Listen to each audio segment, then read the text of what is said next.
36편 18절부터 20절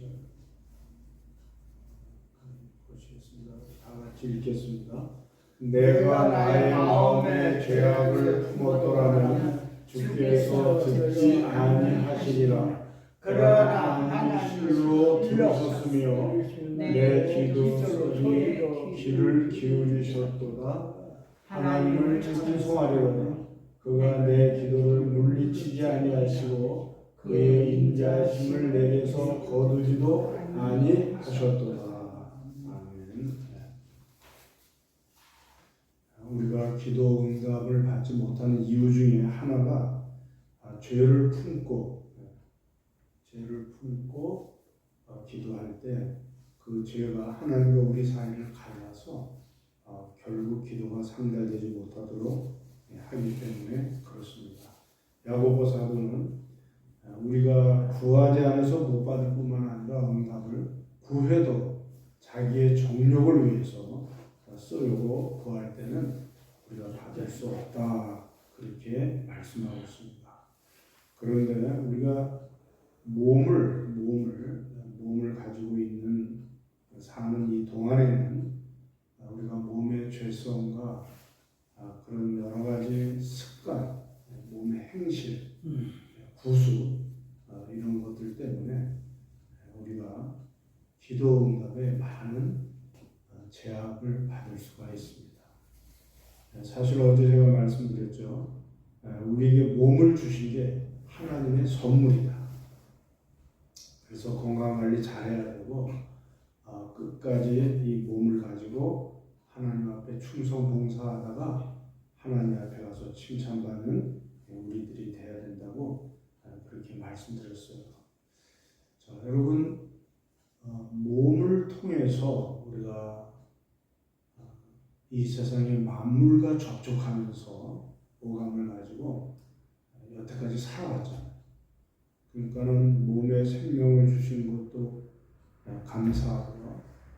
그래서 또 우리가 아플 때도 있었지만 건강한 가운데 지금까지 살아온 것도 감사하고요.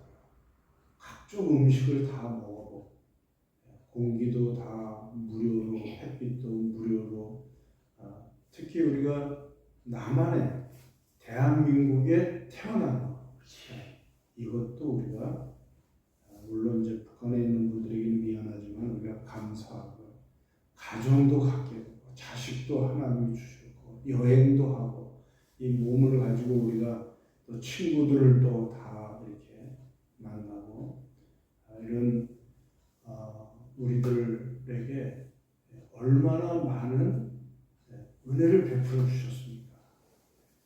감사할 일이 얼마나 많습니까? 우리 사람만이 계속해서 이런 모든 지식이나 기술을 잘 축적해서 그거를 다음 세대에 우리가 계속 발전을 시킨다는 거. 원숭이는 지금도 돌을 던져서 바나나를 따는 거예요. 근데 우리 사람들은 기계차를 동원해가지고 금방 기술적으로 따져요. 그러니까 사람은 하나님께서 놀라운 은혜를 주셔가지고 앞선 선배들의 기술과 지식을 축적해가지고 다음 세대에 발전시키는 거예요. 근데 원숭이들이나 이 짐승들은 맨날 똑같아요. 발전이 안 되는 거예요. 이와 같은 은혜를 우리가 받았고 그 기술 축적의 그 발전된 것을 우리가 누리고 우리가 언제 돌아다니면서 전화를 했습니까? 공중전화 박스에 가가지고서 뭐 이렇게 하고 이제는 들고 다니잖아요. 이런 혜택을 우리가 누리게 된 거예요. 그런데 우리는 감사하기보다는 하나님이 몸을 주신 것 천사들도 부러워하고 특히 이 악령들은 너무 부러워해서 하여튼 어떤 물체에 좀 자기가 기대가지고 어떻게 하길 바라는데 이게 안 되는 거예요. 이거를 우리가 악한 영에 의해서 이용당하는 것 때로는 우리 몸을 의지해서 이 녀석이 우리를 통해 가지고 지의 그 뜻을 관철시키려고 하고 이렇게 하는 가운데 있습니다. 그래서 우리가 우리의 몸을 의의 병기로 하나님 앞에 드려야 되는데 죄의 도구로 우리가 쓰임 받을 때가 많답니다. 특히 우리가 가장 어려운 게 뭐냐면 입술, 말 이걸 통해 가지고 우리가 사탄의 그런 엔트리 포인트를 만들어 가지고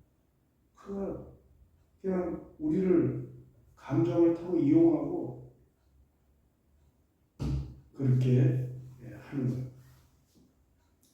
그래서 우리는 영으로서 몸의 행실을 죽여야 돼요. 신앙에 경주할 때는 내 몸을 쳐서 복종시켜야 되고 구수 우리가 옛자가 계속해서 이 몸이 구수를 행하는 것에서 벗어나는 그래야 하나님의 지으신 의의 옷을 우리가 입고 그렇게 살아갈 수 있는데요. 그것이 계속해서 영에서는 다 이루어졌지만 우리 마음을 새롭게 해야만 그것이 몸이 누릴 수 있기 때문에 계속해서 우리는 회개하고 용서하고 이런 일들에 대해서 우리가 불안해요. 왜 하나님이 기도 응답을 지연시킵니까? 왜 고난을 계속 이게 연장시킵니까? 그 왜 허용하시죠? 그 과정을 통해서 우리에게 유익하게 하려고 뭔가 깨닫게 하려고 부족한 것을 구비하여 채워가지고 온전하게 쓰임받게 하기 위해서 그런 과정을 두시는 거예요. 그래서 우리는 기도 응답이 지연되고 고난이 계속 지속될 때 우리가 이때 자신을 돌아봐야 해요. 하나님이 베풀어 주신 은혜에 대해서 내가 과연 어떻게 살아왔는가.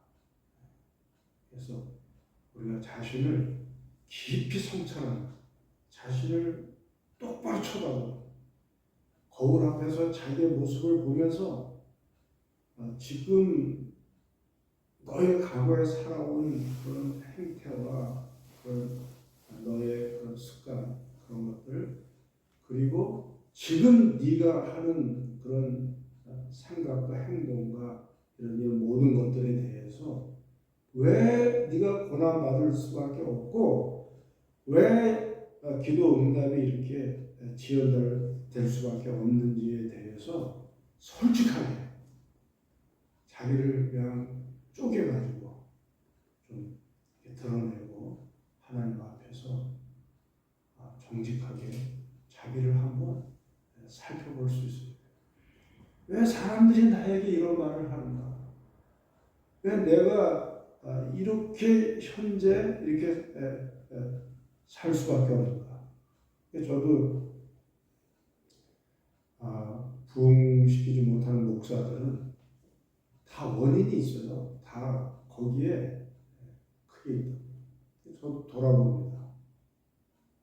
특별한 무슨 죄는 아니겠지만 허물, 게으름, 사실 게으름도 죄죠. 또 사랑의 부족, 뭘 고집. 지금 고집 부릴 게 뭐가 있어요, 제가? 그냥 성도들을 떠받들이고 이렇게 해도 될까 말까 하는데 뭐 고집 부린다고 이제 고집 부리고 그럽니다. 하나님 앞에 기도합니다. 네 주제 파악 좀 해라. 네가 지금 얼마나 한심한지 네 자신을 좀 심각하게 돌아보고 좀 정신 차려. 네가 주의 종이면 그리스도의 몸인 예수님의 몸인 교회 종이야. 교회 종이면 성도들의 종이야. 머슴이고 네가 무슨 알아주길 바라고 대접받길 바라고 뭐 가르친다고 뭐 그러는데 너 자신을 먼저 가르쳐. 너 자신을 먼저 돌아봐.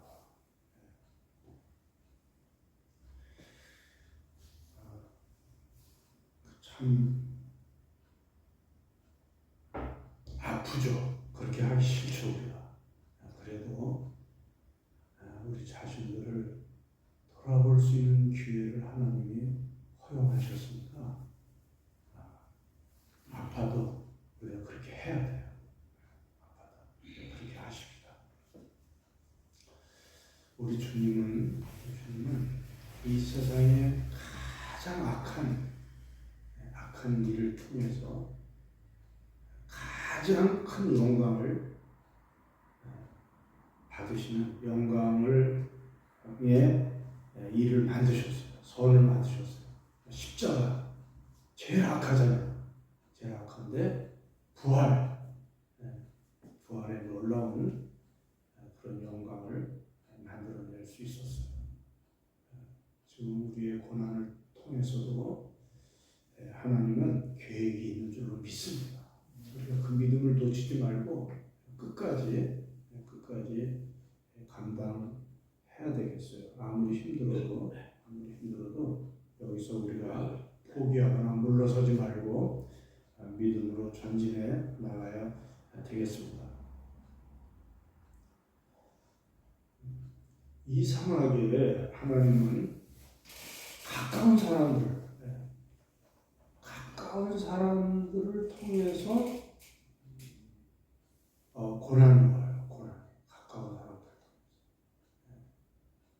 교회도 싸움을 보면은 목사 장로 싸우는 거예요. 가장 모범을 보이고 가장 교회에 초석이 돼서 교회를 결집시켜서 정말 일으켜 나가야 할 그분들이 싸우는 거예요. 바리새인들이 가장 신앙이 좋았어요. 그 당시에 가장 신앙이 좋았고 진짜 텃밭에 있는 약초에 11조까지 다 하면서 일주일에 이틀을 금식한다는 것은 얼마나 힘든지 그렇게 하면서 신앙생활 큰 말씀을 보면서 그냥 손목에도 붙이고 이마에도 붙이고 뭐 그냥 그 말씀을 그렇게 붙이고 그냥 암송하고 묵상하고 그랬습니다. 그런 사람들이 예수님을 십자가에 못 박은 거예요. 이방인이 아니에요. 하나님 뽑고 뽑은 유대인이에요. 유대인 중에서도 아주 믿음이 좋은 사람들, 가장 모범이 되어야 할 사람들이 백성의 지도자들이 오히려 예수님을 십자가에 못 박는 그런 역사 일으킵니다. 가장 악하죠. 그것도 가룟 유다의 배반. 그 회개니까 얼마나 믿었겠어요. 그냥 그 공동체 내에서 돈을 맡아가지고 할 수 있게 허락을 해줬으니까 얼마나 신뢰가 가겠어요. 그는 가장 가까운 사람의 배신을 통해서 십자가 그 가장 극형틀을 통해서 부활이라는 놀라운 역사를 일으킨 거예요. 그 영광. 이게 비밀이었어요. 부활을 모르는 거예요. 예수님만 죽이면 다 된다.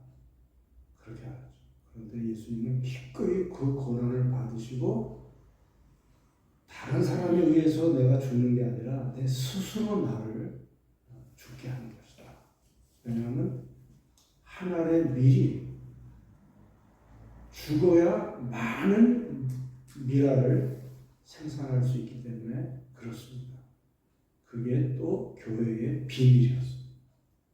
예수님이 죽음으로 많은 작은 예수들이 온 세상에 퍼지는 교회가 예수님의 몸으로 계속 세워지는 거예요. 지금 선교가 그거고 전도가 그겁니다. 계속해서 이게 예수님의 작전이고 전략이었고 이게 비밀이었어요. 사탄에게는 비밀이었어요. 심지어 종교 지도자들, 가장 믿음이 좋은 종교 지도자들에게도 이게 비밀이었어요. 삼위일체 하나님만 알았죠. 제자들도 몰랐어요. 가장 가까운 루시퍼, 제일 화장도 잘하고 아주 아름답게 꾸미고 제일 인정받았던 루시퍼가 하나님을 배반한 거죠. 이런 아픔을 통해서 하나님은 오히려 선을 이루셨습니다. 선을 이루셨습니다. 여러분, 저도 그렇고 이해가 안 되지만, 우리 인간적으로는 이해가 안 되지만, 가장 가까운 사람을 통해서 정신 차리게 합니다. 계속해서 깨어있게. 원양어선에서 어떻게 고기를 싱싱하게 그 부두까지 가져올 수 있을까요? 새끼 상어를 집어넣는다는 거예요. 잡은 고기에다. 그러면 그 상어를 피하려고 이 피하고 저리 피하다가 이제 그 한국까지 오면은 싱싱하다는 거예요. 그때까지. 아무리 소금으로 절여도 안 되고 이래도 안 되고 안 되는데 상어 새끼 한 마리만 집어넣으면은 그 고기들이 싱싱하게 살아서 그 먼 데서부터 와도 싱싱하게 살아있을 수 있다. 계속 시달린 거죠. 그 상어의 괴로움에 새끼니까 먹지는 못하고 계속해서 겁주고 시달리게 한 것이죠. 주님이 부르시는 그날까지 우리는 십자가라는 것을 뭐냐면 우리를 계속해서 십자가에 못 박고 정신 차리게 할 때 부활의 영광을 우리가 맛보게 됩니다. 목사도 실망을 많이 해요. 믿었던 성도들이 좀 편하대야 할 성도들이 도대체 좀 알아들었으면 좋겠는데 그렇게 무릎 꿇고 기도하고 왔는데 목사님 1절만 하세요. 저희들 너무 듣기 싫어요. 뭐 어떻게 할 수가 없어요. 근데 거기서 계속 깨져야 돼요. 계속 깨지면서 끝까지 갈 때 하나님 앞에 우리가 귀하게 쓰임받게 될 줄로 믿습니다. 여러분들 기도응답이 더딘 것은 우리를 변화시키기 위해서 그러는 거예요. 고난이 지속되는 것은 그 과정에서 우리를 구비하여 조금 더 부족함이 없게 하려고 그렇게 하시는 거예요. 우리가 끝까지 믿음을 가지고 승리하십시다. 기도하겠습니다.